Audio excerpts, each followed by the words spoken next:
Introduce yourself in English. I'm Maricel Palangos Sostomo. I'm 32 years old.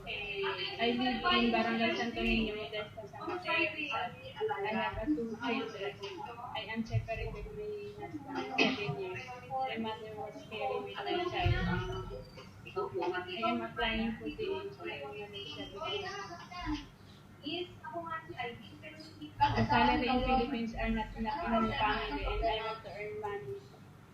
What is your previous job experience? Factory working and babysitting. How many how many kids? Two kids, Their age? 12 years old and 8 years old. Why do you want to work in Malaysia?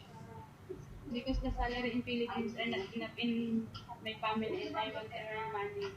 Are you willing to take care newborn baby? Yes, ma'am. Are you willing to take care elderly? Yes, ma'am. In Malaysia, are you over in Malaysia? Have 2 years contract and no day off, no salon. Yes, ma'am.